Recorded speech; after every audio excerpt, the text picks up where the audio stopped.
ese ubumuntu ni iki? Ese ubundi ubumuntu bigirwa n'umukristo gusa, bugirwa n'umuntu nyine umuntu uhumeka? Ubumuntu rero buragenda bushira mu bantu koko, kandi mu by'ukuri bitakabaye. Usanga yo ari abatizera barirukangana nayo, none ukabona turimo kwita ku bintu kuruta kwita ku buntu. Ese umuntu nakigira umwanya, umuntu wanamubwira uti ndashaka kuza kugusura, ati urabona nzakubwira, yakubwira iti ndaza kugusura turabona ndi busy. Umuntu yagira ibyago wajya kumusura ugasanga buri umuntu ari mu bye, yewe abantu bakaba bari mu kiriyo bari muri ibi. Gafata ba bantu bishwe agaharanira kugira ngo yongere azane ubumuntu, aba bantu bongere babumwe, bongere bahure, bongere basaba n'amazi, bongere bicarane ku meza, bahana abageni, bashingirane. Iki ni ikintu gikomeye mu buryo bukomeye. Iyo utekereje ikibazo cyabaye muri iki gihugu cyacu, ukabona aho u Rwanda rugeze, ukabona ukuntu abantu bahuje, ukareba ukuntu abantu ntabwo abantu bukuri iyi minsi, uyu munsi ntabwo tukiri mu bintu by'amoko, ntabwo abantu bakicara ngo batekereze ngo babwire abarimu ngo mugende nimugera ku ishuri mwigisha abana ibintu, muhagurutsa bamwicaza bamuhagurutsa. Ibyo bintu byararangiye, ariko byarangiye kubera inyigisho z'umuntu wari ufite ubumuntu, wari ufite urukundo rw'igihugu. Aba bantu rero kubabona baracyahari, baracyaboneka. Imana ishimwe. Nubwo harimo nanone ibituma ubumuntu bushira mu bantu, ariko turashima Imana ko Imana ikidufite tugifite abantu.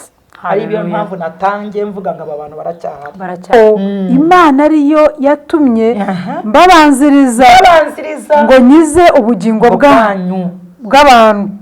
Haleluya. Nta nubwo ari bo gusa, bw'abantu bose, benshi, kuko buryo bifite ubumuntu bugera ku bantu bose. Abaturanyi baratabarwa, inshuti ziratabarwa, abavandimwe, umuntu urimo ubumuntu, igihugu kirakira. Abaturanyi nibo ba mbere babanza kugirirwa neza. Amen. Inzara imaze. Yesu ahimbazwe. Inshuti za Mumuriza GB Ministries, amahoro y'Imana abane namwe aho muherereye hirya no hino. Turabakumbuye, turabakunda, tuba twumva twakomeza tukabana umunsi ku wundi, ariko kubera byinshi cyangwa se muri iyi si umuntu aba yiruka mu bintu byinshi, ugasanga bitumye tubakumbura cyane, ariko ngo byose bifatanyiriza hamwe. Rero aho muherereye turabasuhuje, mwebwe n'imiryango yanyu n'abanyu n'imirimo murimo, umwami abagirire neza kandi ahaze kwifuza kw'imitima yanyu. Uyu munsi twongeye kugirirwa rero ubuntu, ni wa munsi wacu wo guhumurizanya, wo kubwirana ibyururutse umutima, wo gukomezanya, wo kujya inama. Buri muntu akabwira undi ati ca muri iyi nzira, nyura muri iyi, hano sigaho. Yesu nashimwe cyane. Niba utabikora aho uri, gerageza kubikora.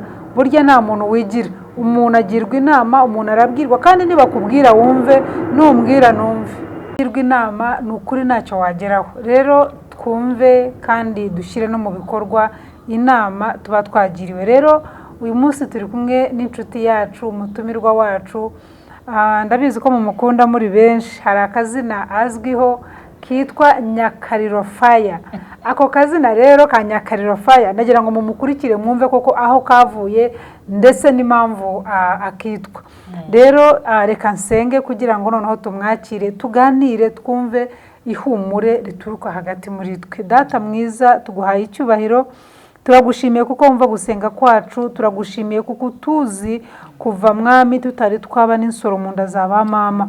Data uraturema udushyiraho kubw'umugambi wawe. Rero turabigushimiye uyu munsi ko turi mu mugambi wawe, turimo gukora ubushake bwawe, turimo mwami gukora umurimo waduhamagariye gukora. Reka rero imitima yacu yubakwe nawe n'ijambo ryawe, ndetse n'abadukurikira mwami bahazwe n'ubuntu bwawe. Turagushimiye, umukozi wawe umugirire neza mwami wanjye Jackie, ukomeze kumwongerera imbaraga mu mwuka mwami, umuhereza amagambo aturutse kuri wowe kugira ngo natwe dukomezwe, natwe duhazwe nawe. Urakoze mwami, turagushimiye kuko mva gusenga kwacu ni mu izina rya Yesu. Amen, amen. Jackie turakwakiriye. Murakoze cyane. Amen. Uyu ni umukozi w'Imana Pastor Jackie, musanzwe muzi, navuze ka Nyakariro, namushaka kugira ngo niryo zina rye, ariko yitwa Pastor Jackie Ingoro. ingoro murayizi ni ingoro y'Imana, ni ingoro y'ibyiza, burya nta ngoro mbibaho, oya ni ingoro ya Yesu, mbese ni ingoro, mu ngoro haba hakorerwamo ibintu by'agaciro, ibintu byiza, rero abitswemo ibintu byiza by'agaciro, Imana yaramutoranije imubikamo ibyo bintu, rero ingoro turakwakiriye kugira ngo tuganire ku ijambo ry'Imana. Iyo urebye pastor, hari ibintu bisigaye biyoberanye, abantu basigaye babyibazaho cyane, wenda nawe uraza gusanga ujya ubyumva kandi ukabiburira igisubizo, ariko twabonye igisubizo ni kimwe, ni ku mwami wacu Yesu nashimwe cyane. Hari ijambo rivuga ngo ubumuntu, ese ubumuntu ni iki? Ese ubundi ubumuntu bigirwa n'umukristo gusa, bugirwa n'umuntu nyine umuntu uhumeka? Ubumuntu rero buragenda bushira mu bantu koko, kandi mu by'ukuri bitakabaye, usanga yo ari abatizera barirukangana nayo, none ukabona turimo kwita ku bintu kuruta kwita ku buntu. Ese umuntu nakigira umwanya, umuntu ubona mubwira uti ndashaka kuza kugusura, ati urabona nzakubwira, yakubwira iti ndaza kugusura, turabona ndi busy. Umuntu yagira ibyago wajya kumusura ugasanga buri umuntu ari mu bye, yewe abantu bakaba bari mu kiriyo, bari muri ibi, bari muri telefone, nakuririra abantu ku kibaho.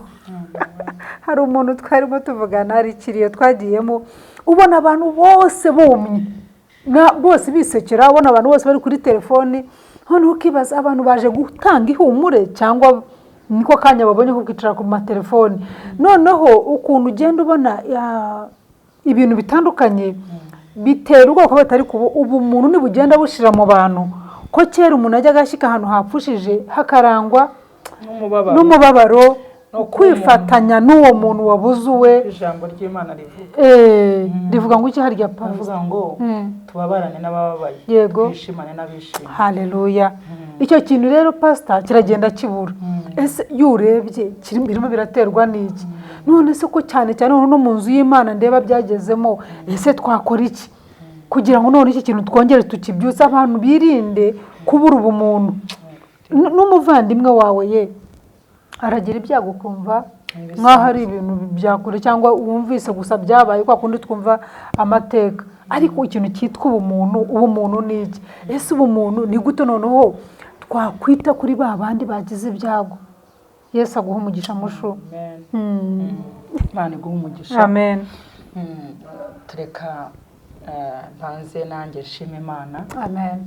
Kubwo umurimo mwiza urimo gukora, kandi ni ukuri Imana ikomeze kuguha umugisha. Amen. Ndagushimira cyane ko ukirimo ubumuntu. Amen. Akuze ko ari byo, none birangarukiye. Birakugarukiye. Buriya byonyine gusa kubyibaza, yego, ni ikigaragaza ko ukirimo ubumuntu bw'Imana. Haleluya. Ubu kuri iki gihe abantu ntago bemerana, abantu ntago bavugana neza, kuba wicaye ukavuga neza umuntu ntibikibaho.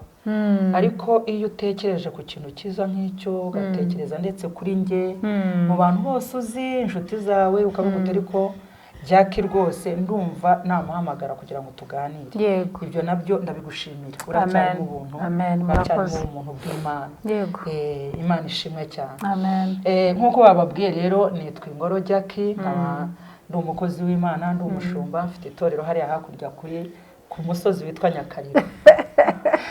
Akorera akagusigiye ngo ukivugire bakumve neza. Ni umusozi uri hano hakurya ya Kabuga gato, mu Bihumbi iri hano, Nyakariro iri hano. Ni umusozi mwiza, ariko twigeze kugira nyine umugabo witwa Yanga, noneho akajya ahavuga mu mafilimu, hagaragara nk'ahantu mbehi umusozi w'igiturage cyane, utabaha abantu basa neza, utabaha abantu b'abasirimu, mbese ari cya giturage cya kintu gikomeye. Noneho ariko tumaze kuhagera haba heza, kubera ko twari tuhageze turahahindura. Ntabwo ari twe twahinduye, ariko Mwuka Wera uri muri twe, kubera Imana mufite, kubera Imana dufite. Niho rero tugira umurimo w'Imana. Turashima Imana aho igejeje ikora. Ubu yabaye Nyakariro itari y'icyaro, ahubwo yabaye Kariro yo mu mwuka, imbeho iriho umuriro w'Imana. Haleluya, haleluya. Turabasuhuje abanyakariro bose. Rero bose Imana ibahe umugisha ndetse no mu gihugu hose. Amina. Kuko dukurikiranwa n'isi nini cyane, channel yawe irakurikiranwa cyane. Turabashimira rero abantu b'inshuti zacu, abantu bakurikirana Mpumurize channel yacu, iyobowe n'umukozi w'Imana. Turagukunda cyane kandi ibiganiro uzana ni ibiganiro iteka genda gukurikirana, bifata ku mutima y'abantu, birabahumuriza nuko. Imana rero iguha umugisha. Haleluya. Turashima Imana rero ko yatubashishije kuza hano kugira ngo tuganire ku ijambo ry'Imana, tuganire kuri iyo topic nziza wazanye ivuga ngo ubumuntu ni iki. Mbese ubumuntu buracyabaho, ubumuntu buracyahari. Tubibona iyo turi muri ibyo bintu byose, aho abantu benshi baterana. Buriya hari igihe abantu bibaza ko ubumuntu bwashize, yego, ariko bijyanye n'igihe turimo. Buriya ibintu byose ni igihe. Haleluya. Amen. Igihe cyacu hari igihe cy'abamama, hari ubuntu bwinshi cyane, yego, isi yari itaravangirwa. Kuko wibuke ko Paulo yavuze ngo mu bihe by'imperuka ngo hazabaho ibihe birushya. Yego, turi mu bihe rero biruhije, yego, turi mu bihe bikomeye. Ariko uko bimeze uko ariko kose, nubwo turi mu bihe birushya, ntabwo Imana yabura abantu bakiri abantu bagifite ubumuntu. Imana yaravuze ngo yisigiye ibihumbi 7 bitarapfukamira Bali. Ariko igihe yabivugiye mboni imyaka ishize, ntekereza ko ubu ngubu noneho ibyo bihumbi 7 byarazamutse. Yesu ashimwe. Byarazamutse ubu ni na byinshi cyane. Imana rero iracyafite abantu, iracyafite abantu benshi bagifite ubumuntu. Nubwo bimeze bityo, turi mu bihe bigoye, ibihe birushya, ibihe byo kwikunda, ibihe byo kwihugiraho, ibihe ngo byo kwikunda, ngo tugakunda amafaranga cyane, ngo byo gukunda impiya. Yego, urumva yararimo abwira Timotiyo, amubwira ati hazabaho ibihe bigoye. Haleluya. Ni ibi bihe turimo rero, ni ibi bihe bigoye, ariko uko bimeze uko ariko kose, mu ijuru haracyari Imana. Haleluya. Kandi ijuru riracyafite abantu. Yego. Barahari. Nkunda kubwira abantu, nanjye ngira channel yitwa Ingoro TV, cyangwa se ukunda kwandika ngo Ingoro ya Kristo TV. Nkunda kubwira abantu ngo mu ijuru haracyari ubutabera. Amen. Mu ijuru haracyari Imana itabara. Yego. Yandi yatabaraga ba Gideyoni, yandi yatabaraga ba Dawidi. Iriya Mana iracyahari. N'ubu iracyari yayindi. Ni yayindi, ntabwo igirana, ntabwo igihinduka. Abaheburayo baravuze ngo uko yahoze kera, ngo n'uyu munsi kugeza iteka ryose. Yego. Icyo cyanditswe rero ngabatinganyi bagikuyemo n'abari abantu ngo bagenda bakireba. Yego. Ariko Yesu ni wa wundi. Yego. Wa wundi waremye umugore n'umugabo. Haleluya. Yesu ashimwe. Waremye umugore n'umugabo. Uyu munsi dufite abagabo babaye abagore, dufite n'abagore babaye abagabo. Burasa kutanyurwa, ukumva ushaka kuba ushaka umuntu burimo bugenda bushira. Yego. Ariko ku Mana haracyari abagore bitwa abagore, kandi haracyari abagabo bitwa abagabo. Haleluya. Kuko uyu munsi ushobora guhaguruka kuba mufite umugabo, ariko ari umugabo mugenzi wawe. Yego. Ubu rero niyo mpamvu usanga abantu bavuga mufite umugabo w'umugabo. Ako sinarengaje ko bakavuga. Barakavuga kuko bakongeraho isi yahinduye isura. Yego. Urumva ushobora kuba ufite umugabo ariko ari umugabo. Umugabo cyangwa umugabo ari umugore, cyangwa umugabo ari umugore. Uravuga rero ngewe mfite umugabo, ngewe rero mfite umugabo w'umugabo. Yego. Nanjye ndi umugore w'umugore. Yego. Amen. Imana rero itugirire neza. Ubu muntu rero ngewe hari ikintu mbona. Ubu muntu ni wa muntu uba ufite impuhwe z'urukundo rw'Imana, kandi akaba wa muntu ugirira abandi umumaro. Yego. Yesu ashimwe. Amen. Ukaba wa muntu ukorera abandi, ukaba wa muntu ufite ubumuntu, ubabajwe nk'uko bivuze, uti dusigaye tujya nko mu biro, dore ko bisigaye ari na byinshi cyane. Yego. Ntabwo ushobora kumara icyumweru utagiye mu kintu. Ibyo bintu nabyo bisigaye biri too much cyane.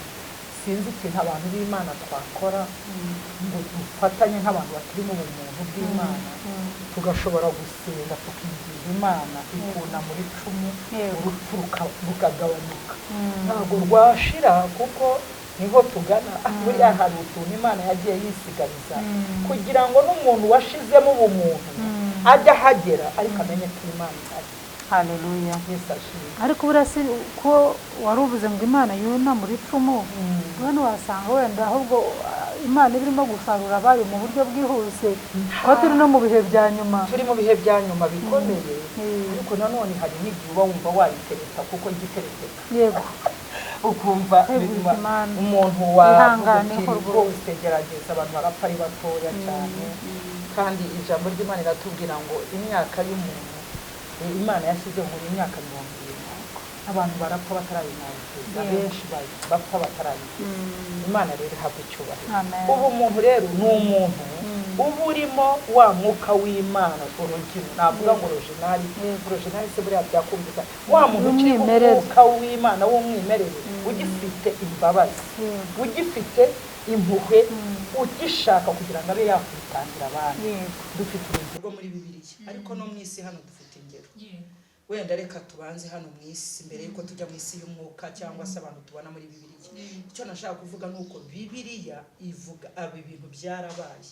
Hari abantu bazi ko Bibiliya ari impapuro ari ibinyamakuru abantu basoma bakizindera ariko Bibiliya Yesu yabayeho ba Joseph babayeho ibi bikorwa byose byarakozwe kandi icyo gihe nabo hari abantu nabo ubumuntu bwashize. Urugero twatanga ni igihe cya Joseph yagize bene se bari bahuje se ari amaraso amwe na Yakobo ari we Isiraheli. Aba bana bavukira mu rugo rumwe babyarwa n'umugabo ariko igihe kigeze aba bantu bashiramo ubumuntu kubera ishyari kubera kutanyurwa. Buri ikintu kimazemo abantu ubumuntu ni ikintu cyitwa ishyari ni ikintu cyitwa kutanyurwa.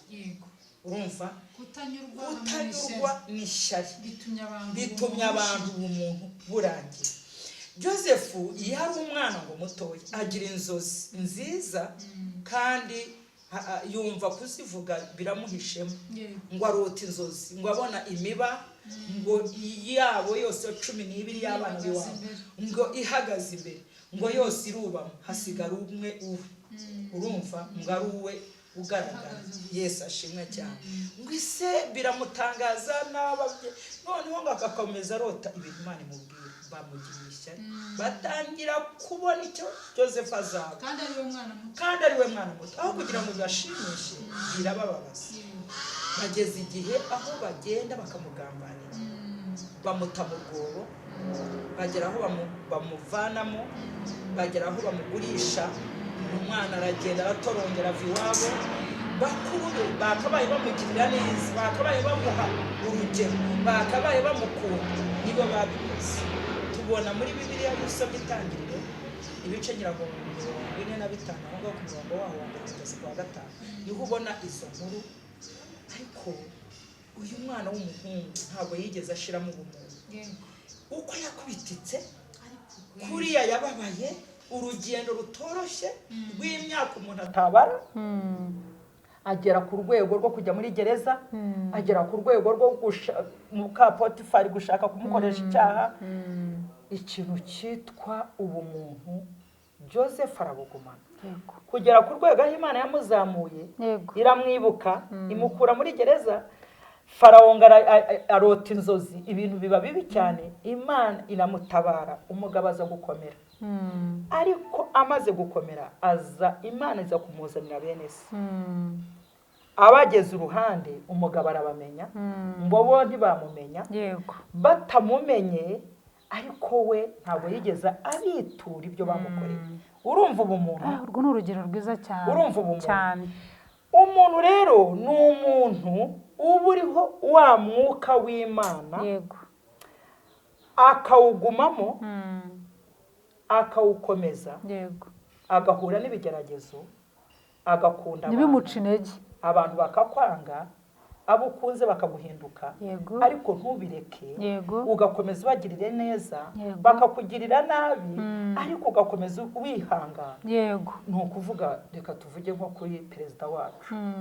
uriya perezida wacu ajya tubera urugero. Yego. uyu mugabo ajya wambera urugero rukomeye. Yego. ariko uzi kuza mu gihugu ukaza ugasanga ubwoko bumwe bwishe abantu bwarabarangije. abantu bakaba bazi bati ubwo none hahageze akaba areba bene wabo babageze bati nawe agiye kwihorera. yahagera aho kugira ngo yihorere ahubwo agafata aba bantu bishe agafata aba bantu bishwe agaharanira kugira ngo yongere azane ubumuntu aba bantu bongere babumwe bongere bahure bongere basaba n'amazi bongere bicarane ku meza bahana abageni bashingirane. iki ni ikintu gikomeye mu buryo bukomeye. iyo utekereje ikibazo cyabaye muri iki gihugu cyacu ukabona aho u Rwanda rugeze ukabona ukuntu abantu bahuje ukareba ukuntu abantu ntabwo abantu bukuri iyi minsi uyu munsi ntabwo tukiri mu bintu by'amoko. ntabwo abantu bakicara ngo batekereze ngo babwire abarimu ngo mugende nimugera ku ishuri mwigisha abana ibintu muhagurutsa bamwicaza ibyo bintu byararangiye. ariko byarangiye kubera inyigisho z'umuntu wari ufite ubumuntu wari ufite urukundo rw'igihugu. aba bantu rero kubabona baracyahari baracyaboneka. Imana ishimwe. nubwo harimo nanone ibituma ubumuntu bushira mu bantu ariko turashima Imana ko Imana tugifite abantu. hari ibyo mpamvu natangiye mvuga ngo aba bantu baracyahari. Joseph uyu mugabo amaze kubona bene wabo hari ijambo ryanshimishije cyane reka turisome.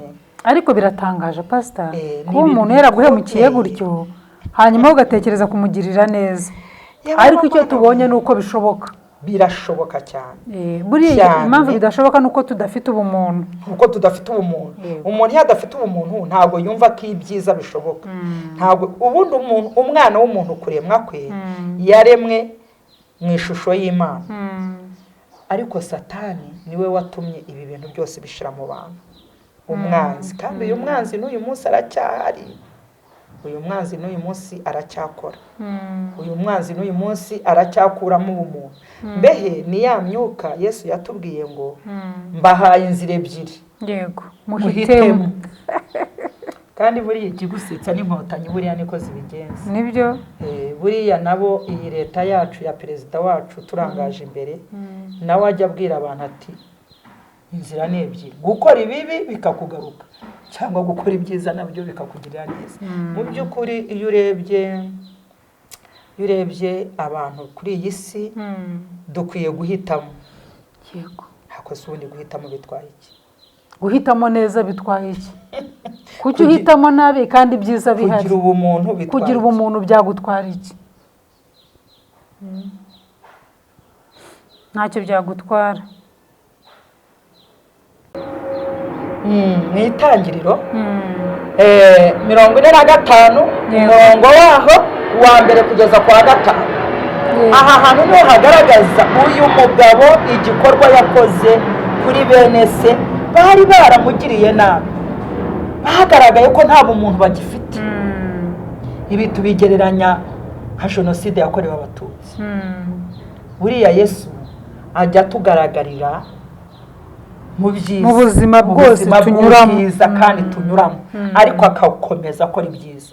Joseph rero uyu nawe yagaragaye icyo gihe ariko byashushanyaga Kristo. arangije rero aha niho tugiye gusoma. ngaho nsomera igice guhera ku gice cya mbere ugeze ku wa 5. 45 kuva ku murongo wa mbere. haravuga ngo umutwe w'amagambo ngo Yosefu yirondorera bene se. umurongo wa mbere haravuga ngo Yosefu ananirwa kwiyumanganya imbere yabo bahagararanye bose. ananirwa kwiyumanganya imbere yabo bahagararanye bose. yari amaze kubona bene se kandi uyu mugabo wibuka imibabaro yanyuzemo ariko ababonye ntiyigeze abitura inabi ahubwo yarababonye agira bwabo umuntu aravuga ati yo ni bene data ibyo bakoze byose Imana yarabyemeye Yego. kugira ngo nzagire umumaro mu gihe gisa nk'iki. Haleluya, haleluya. Amen. Yes. Ngo ahubwo avuga cyane ati nimusohore abantu bose bambise inze mpobera aba bantu bareneda. Yari afite urukundo, kwiyumanganya byaramunaniye, yumva afite imbaraga z'Imana ziri muri we z'urukundo rwo kugirira neza aba bantu bamwangije, ubwo ubumuntu rero kutareba abantu ko aribo bakugiriye nabi, ahubwo ukareba ukavuga uti ariko reka tuvugishe ukuri, hari umuntu wagukorera ikintu kibi abishaka, buriya hari ikintu, hari ababigambirira, kuko urumva na Yosefu bene se barabigambiriye, ariko nubwo babigambiriye ntabwo ari bo bikoresha, yari umugambi w'Imana barabikora ariko ntibicemo, ariko mu by'ukuri baba bagambiriye, ni Satani ubakoresha, ntabwo aba ari bubakoresha. Nihagira umuntu uhagararana na Yosefu yironderera bene se, ntabwo yashakaga kugira ngo hagire undi muntu wese uvangira ngo abyumve ngo avuge ati bene se burya bwose nibo bamukoze ibi bintu.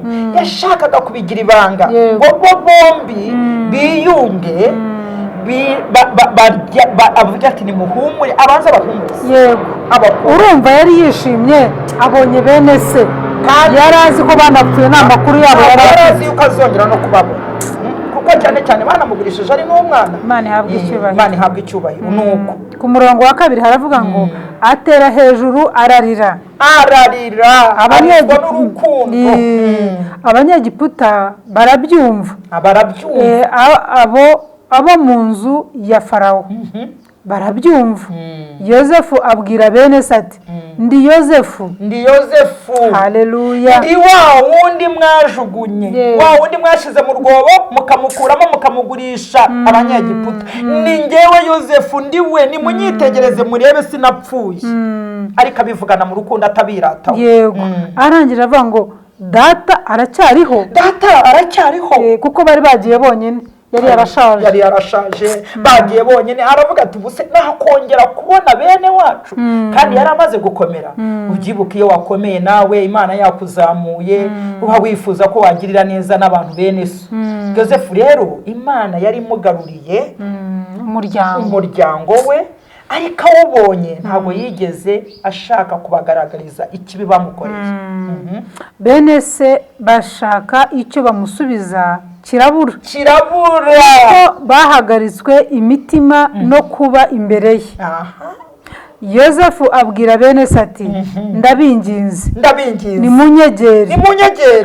Ni Yosefu mwene so, ntacyo ndibubatware, ntimutekereze ibya kera. Yesaya we yaravuze ngo ibya kera ntimubyibuke, ngo n'ibyashize mwo kubyitaho, ngo koko ngiye gukora ikintu gishya, ngo kandi ko kigiye kwaduka.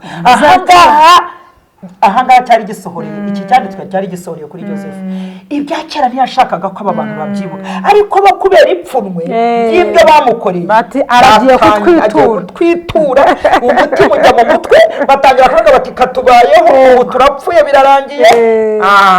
Arangije arababwira ati nimunyegere, nimuze twisanzurane, munyegere, dore ninjye mwene so murumuna wanyu. Ngo baramwegera, aravuga ati ndi Yosefu mwene so mwaguze ngo ajyanwe muri Egiputa, none nimubabare kubera impamvu iki mutababaraze. Baravuga batari ko si arimo kutubeshya, ntitubabare ahubwo agiye kudufunga. Ngo nimubabare, umuntu ni ikintu cyiza, ngo nimwirakarire yuko mwanguze ngo njyanwe ino, kuko Imana ariyo yatumye mbabanziriza ngo nyize ubugingo bwanyu bw'abantu. Haleluya. Nta nubwo ari bo gusa, bw'abantu benshi, kuko buryo bifite ubumuntu bugera ku bantu bose. Abaturanyi baratabarwa, inshuti ziratabarwa, abavandimwe, umuntu urimo ubumuntu, igihugu kirakira. abaturanyi nibo ba mbere babanza kugirirwa neza. Amen. Inzara imaze umurongo wa 6 wa 5 niho nashaka ni wa 5 ni uwo nguwo. None nimubabare nimwirakarire yuko mwanguze ngo nzanwe ino kuko Imana ariyo yatumye mbabanziriza ngo nyize ubugingo bw'abantu. Haleluya. Amen. Yesu ashimwe cyane. Amen.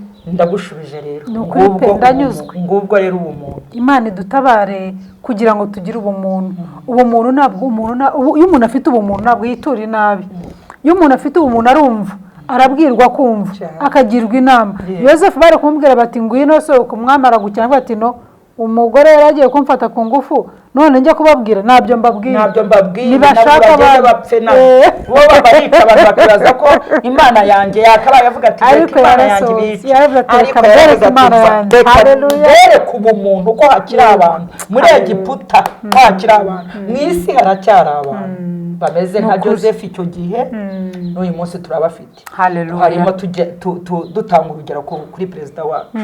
Mu by'ukuri iyo yaza kutagira ubumuntu nawe aba yaraje akavuga ati mwabahungu reka twiture aba bantu duhanagure ubu bwoko burangire kuko budukozemo ibintu bibi. Ariko sinjya nibagirwa ijambo yavuze ngo areba abana biciwe base biciwe ba nyina n'abavandimwe babo ngo akababwira ati nimusigeho izo mbunda muzifunge musigeho sinongere kubona umuntu ushobora kwihorera. Rega icyaha ntabwo gikuraho ikindi ikosa ntirikuraho irindi. Urakoze cyane. Abantu benshi rero bazi ko ikosa rihanagura irindi ukamemukira nka kwitura umva nkawe ukanyicira umwana uri umurozi utirongera ndakumaraho noneho ukavuga uti noneho reka rero ngiye nkwereke ngewe nza n'uburozi bumaraho ubutsembe. Ariko Imana tuyireke yitwa Imana kuko Imana irahora kandi igiye kuguhora ihera imuzi. Ni ukuvuga ngo ubumuntu ikintu nabwira abantu abadukurikiranye kugira ngo ugire ubumuntu ni ukugira ishyaka ryo kurandura ikibi kiri mu buzima bwawe, kurandura icyaha kuko buri icyaha nicyo kizana ibyo bintu byose tuvuga. Ni icyaha iyo cyicaye mu muntu nicyo kizana ibintu bibi. Imana itubabarire rero abantu badukurikiranye ni ukugerageza ni ukubyitoza. Ibi bintu byose ni ukwitoza. Iki gihugu cyacu iyo urebye ku rwego kigezeho ibintu byose byatangiye ari ukubyitoza. Kwitoza kugira neza, kwitoza kubabarira, kwitoza kubana n'abantu bose, kubyishaka. Buriya umutima w'ubumuntu ntabwo tujya kuwukura i Buganda. Ntabwo wawuhaha, ntabwo tujya kuwuhaha, nta soko wabibona. Ni njyewe ugomba kwibwira. Dawidi yabwiye abantu muri Zaburi arababwira ati ngo abwira umutima we ubwe yibwira umutima we aravuga ngo umutima wanjye turiza Imana yonyine. Amen. Mutima wanjye tuza ubanze ugende step by step. Ntabwo ari ibintu byo kwiruka, ntabwo ari ibintu byo kuvuduka. Turiza Imana ubanze uyumve icyo ikubwira ugikore buhoro buhoro uzagera ku rwego rwiza.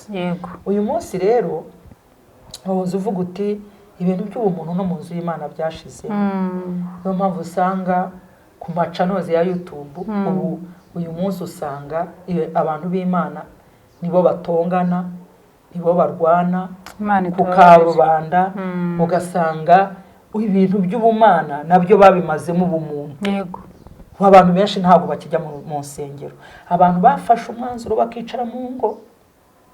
Ariko ibyo nabyo tuzabisubiraho kuko bibaze kuko burya icyo namaze kumenya pastor ntabwo ari nawe ureka kujya gusenga nawe ntabwo uri umuntu ufite ubumuntu. Kuko burya namaze gusobanukira ko buri muntu azahagarara imbere y'Imana ku giti cye rero ntabwo nzavuga ngo buriya Jack yaramemukiye niyo mpamvu nakijya mu itorero ngo hariya ahantu mpareka wowe ntabwo bibaho wowe urinde ni wowe ki uguhagaritsa kwinjira mu z'Imana musabane n'Imana icya mbere na mbere ugomba kumenya ni wowe peke wowe uri iki uhindutse gute umariye iki abantu dore hano namubwira ngo mwibabara ntimugire agahinda ngo mwiyange ahubwo Imana yarabyemeye kugira ngo mu gihe gisa n'iki mbabanzirize nzagirire neza abantu haleluya namwe murimo mwebwe mwendaga kunyita ariko Imana yarandinze n'urugendo buriya rero umuntu urimo ubumuntu iteka ahura n'ibigeragezo ikizakwereka yuko uriho umwuka w'Imana w'umuntu nuko ibintu byose utangira gukora ibintu winjiramo byose bizarwana buriya nubona harimo ubumuntu mbese Satani we abona yuko ugiye kugirira neza benshi akakurwanyiriza hariya akakwicira kure buriya Joseph nicyo Satani yashakaga kumuhotorera hariya kugira ngo birangire ubu bumuntu n'ibi bintu byose yagomba gukora birangire hariya ntakamenye ko Imana imufiteho umugambi yavuze yamubwiye iki kintu kidashobora kugira umuntu ugihagarika yego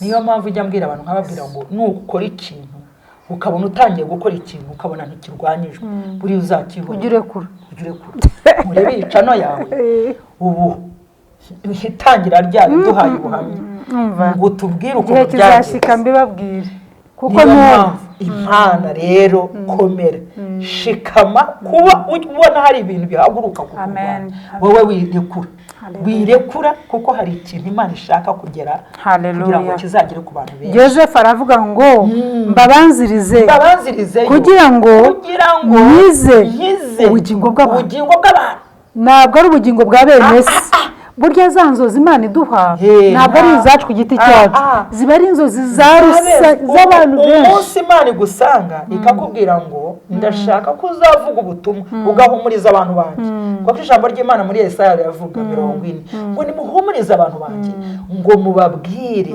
bahumure ngo kandi mubabwire ko intambara zabo zishize haleluya amen izo nzozi ukizibona watekereje ahantu bizaca uravuga uti se nkanjye gogo Imana irambwira ngo nimpumurize abantu nanjye ubwanjye sindahumurizwa mu buhe buryo njya nibuka Imana itangira kumpamagara byari ibintu bikomeye cyane yampamagariye mu kazi nakoraga mu bintu by'amadecoration nkajya nkumva ndimo nzinga nk'imyenda y'abageni ntunganye kanzu yazambara nkumva ijwi rirambwiye ngo hari umugeni yabaje gufata ikanzu kayimuha idafuze ntabwo bibaho ngo se hari umukwe waza gufata umugeni ngo akaza agasanga umugeni ari mu gikoni arahata avuga ibintu byose byashoboka nkumva ijwi rimbwire ngo rero uko ureba utunganya umugeni w'iyi si ngo niko nshaka kuzatunganya n'umugeni wa Kristo haleluya Yesu ashimwe amen ndimo ntunganya manura ikanzu nyivanye mu dry cleaner nkumva ijwi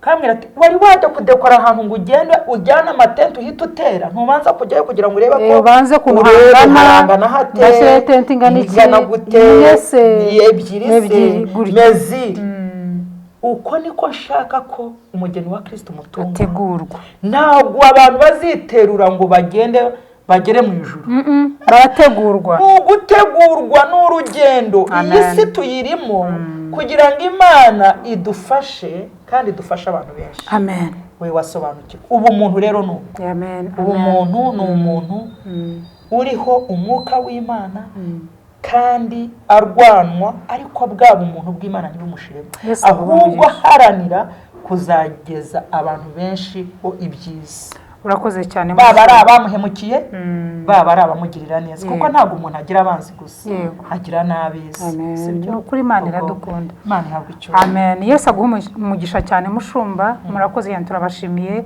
ndizera uko ndimo kubyumva bisobanukirwa n'abadukurikira barimo kubisobanukirwa Imana ibaha umugisha usharinge na bagenzi bawe kugira ngo dusobanukirwe uwo muntu hanyuma dukorere Imana twese twubakitse rero mushumba ndifuza yuko usengera abantu hanyuma kugira ngo basobanukirwe ubumuntu buri muntu wese agere mu ikirenge mu cya Kristo. Yesu aguhe. Haleluya. Amen. Rero turabashimiye cyane, reka dusengane namwe kandi turagira ngo tubahumurize, tubwire umuntu urimo guca muri izi ingorane Joseph yaciyemo, urimo kurwanwa, urimo guhura n'imiyaga n'imiraba, urimo guhura n'ibigeragezo, urimo kubona ibintu byanga, ibintu uragerageza biranga, urabona ibintu byaranze, urakora ntibigenda, ibintu birahomba umunsi ku munsi, urugo rurimo rurakunanira, abana barimo baratana. Turagira ngo tuze tukubwire yuko mu ijuru biracyashoboka, mu ijuru haracyari imbaraga, mu ijuru haracyari ubutabazi. Imbaraga z'Imana ziracyaza ku bantu bayo, kuko twese twaremye mu ishusho y'Imana. Turagira ngo rero tubabwire yuko Imana ikibakunda, Imana ikibafiteho umugambi, Imana ikibatekerezaho, ijuru iracyabatekerezaho bene data.